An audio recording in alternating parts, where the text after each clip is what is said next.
So what's going on in this particular patch?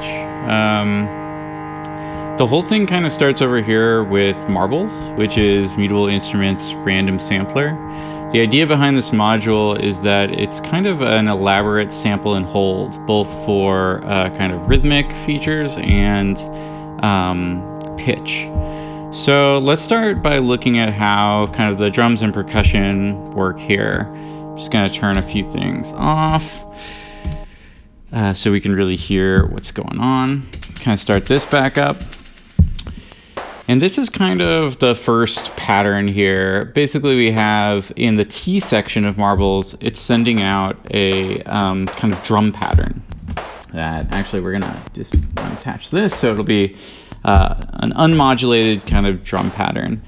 And these are just gates that it's sending out. I'm taking them down here to blinds, which is a attenuator. And I'm basically just attenuating and inverting these signals, these kind of gate signals, so that when summed and plugged into Plaits model here, it's actually going to make this voice change to different simulations of drums. So you can see the little lights here are flashing, and they're basically going to be in the same pattern as these ones over here, between a bass drum, a snare drum, and a kind of cymbal hi-hat texture. Interestingly, I can use plonks over here to modulate some of the values in Plaits to really change both how this sounds and how some of the other instruments sound, because Plaits is sending out its kind of single channel of drums down here to Blades, which is a filter.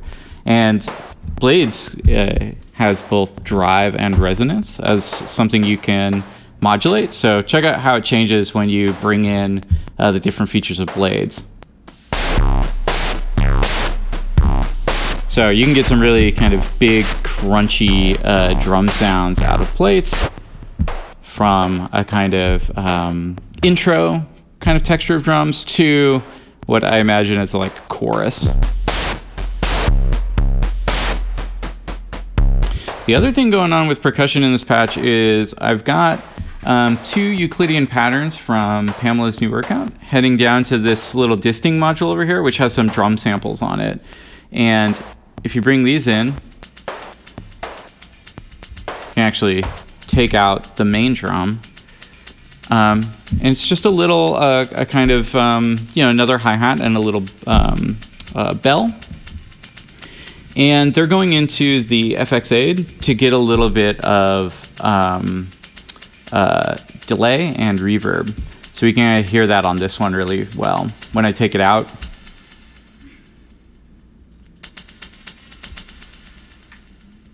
so these are kind of like an emulation of like a driving train track rhythm. And over the original drums, they sound something like this. And finally, in this patch, I'm also sending an FM modulation over to Plaits so we can get some funny, random, kind of smooth, random FM patterns coming out of Pamela's, being summed by links, and then attenuated by kind of this slider on planks. So we can get these kind of unpredictable beeps and boops when they're needed in the song by FM modulating Plaits output. Cool. So aside from drums, probably the next thing that's important about this patch is the guitar sound, which you heard at the beginning. Let's plug the guitar back in. Okay, so the first thing that's really important about this is, again, it's kind of driven by Marbles. We've got, along with the hi-hat, these kind of eighth note pattern, choosing a random pitch and sending it to rings, which is going to distribute it between the left and right ear. Those are going to be sent into beads for some attenuation and later some granular synthesis. But one of the cool things about Marbles is you can choose the length of the pattern.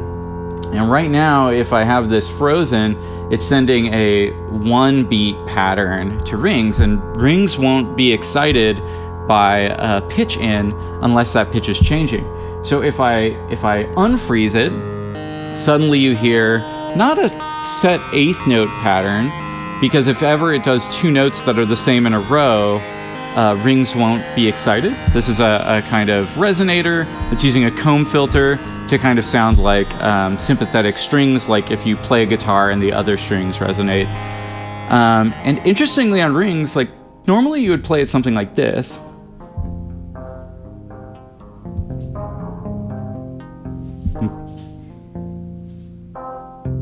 This is kind of, and it can emulate other types of sounds like kind of bell sounds, woodblock sounds. But if you crank and allow the dampening to go all the way up, I'm going to turn some reverb back on here, you get these kind of wild, infinitely held guitar hits that just kind of blend into one another. I was saying that there's beads over here also, and it's not playing right now, but when it is, it's going to take kind of this guitar signal and do a bit of granular synthesis of it for ambience. Here we go.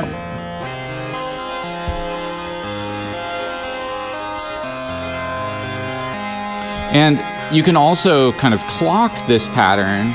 So if I have this one plugged in, we'll get a Euclidean coming over from Pam's to have kind of a different feel to it rather than the unclocked, just kind of held out notes. And you can kind of hear in here that when I hold a specific chord, beads will be sampling from that specific chord in real time, and they'll harmonize just a couple octaves up. And if I change that chord, beads will readjust to be a little bit lower than that. So this is kind of how the guitar works. And the final piece of this puzzle is the bass. So I'm gonna unplug here. I'm gonna turn this off for a second, and let's listen to how that bass sounds. So the bass is also driven by marbles. Basically, it's between marbles and stages, two different things going on. One is, it's in a pendulum pattern here, using stages as a sequencer for 3 pitches, triggered by the kick drum beat of marbles. So that's gonna both trigger the kick drum on plates, but also change the bass note. But if I use ears over here to trigger this sequential switch in stages, I can flip between this pattern and just holding out a low kind of tonic or root note. This is really useful for playing this like an instrument, where you can kind of riff a little bit and then come back to the root every once in a while. So it gives it like a really kind of musical feeling, as well as being kind of in line with the kick drum.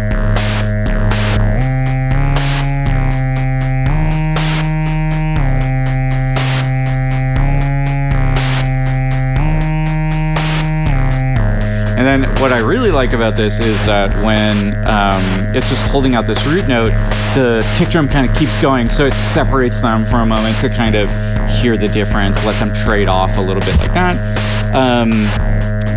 Where this voice is coming from, let me get rid of this for a second. This voice is actually coming from Tides here, being used as a voice. So if Plaits is where the drum voice is coming from, and Rings is where the guitar voice is coming from, and Beats is where the ambience is coming from, and Tides in oscillator mode is where this low bass is coming from, being modulated by Pamela's new workout. And one of the cool things about Tides is it can emit 4 different related voices, and I actually have one of those being summed in blinds. So the top half of blinds is kind of attenuating the triggers or the gates from marbles to pick the drums, and the bottom half of blinds is attenuating together these 2 voices. And this sounds really great. It's being modulated by Pamela's new workout to give it this texture, and when you let it sing, you can start to hear a little bit of the glissando that Stages is doing, as it kind of has a slope between these pitches. a really kind of nice texture used in the second chorus. Let's turn that off, and we'll try and see if we can kind of put this all together. It's kind of hard. You gotta listen really closely to get that off. And I like to start this song with this kind of down here. And then we'll plug back in our guitar.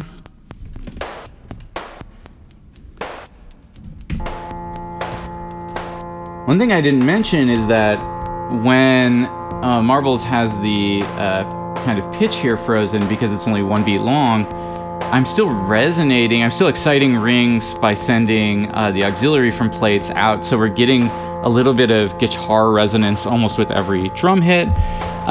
The other thing that I do is I unplug a few things before I perform this piece so that I can kind of bring them in at useful moments. For example, we'll be changing up what kind of beat will be happening throughout the piece, and we'll be bringing in the kind of granular synthesizer at some point, and then also changing it to that rhythmic pattern. Yeah, without further ado, let's try and play this piece. Here we go.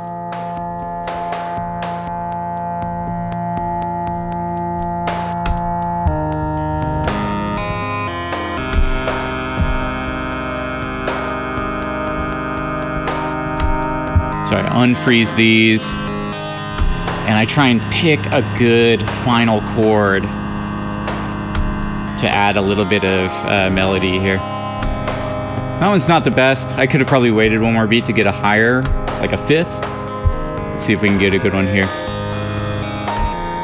It's okay, and we slide these in. Here we go.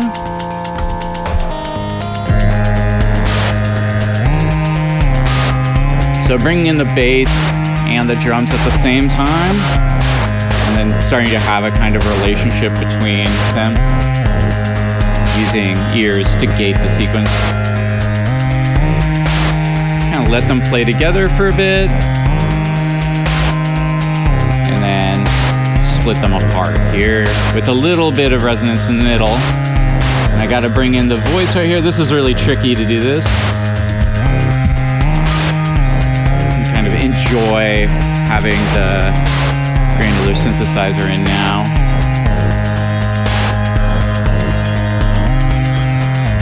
And do a little bit more work on ears here to add a little bit of dynamism to the second half of this. This will be the last one before we go back into the intro. Here we go. And when I freeze that, let's bring this in.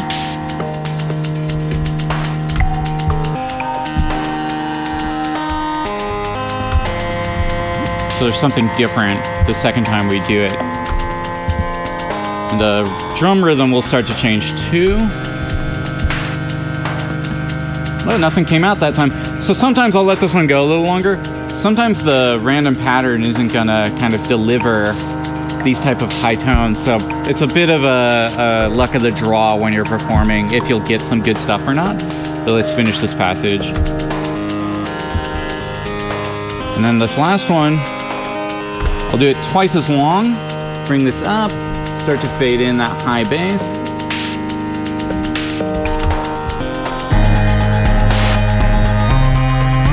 That feels really good to bring in new instruments the second time you come back to this.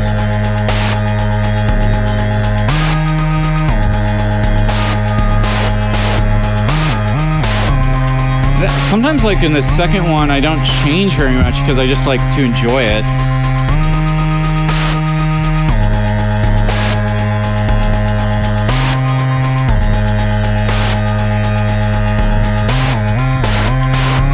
I love when there's these high, long notes sometimes because the rhythm is changing, so we'll get these really different parts to this second verse here. Sometimes you don't want to fuss with it, and then hope we get some different types of patterns. And this last one's important because we have to transition to a new kind of bridge part, so do something like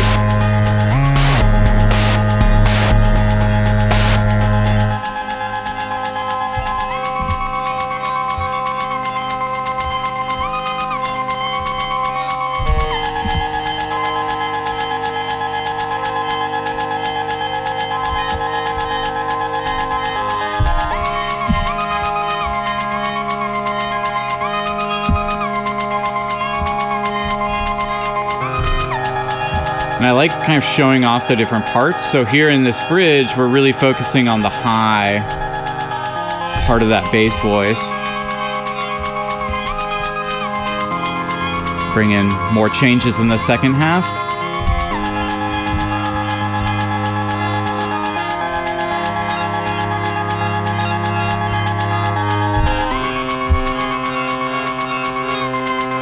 Sometimes it's okay to just like let it go and see where it goes. There, it didn't really do much. And here we'll build back up maybe. Let's do twice as long, so maybe we'll add and post a little bit of a ramp here, and here we go.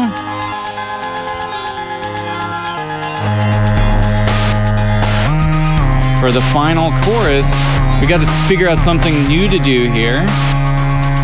We have the new kind of granular synthesizer going out of pattern now, but we need something else, so after 2 of these licks, we'll start to use the FM modulation of the drums to add in some bleeps and boops. Here we go, let's see how it goes.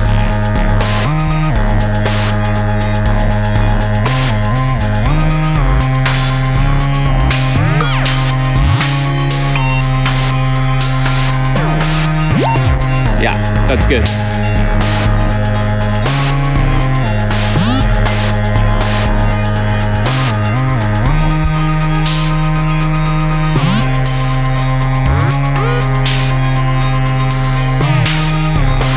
Just leave it up for the last one. And how are we going to end this piece?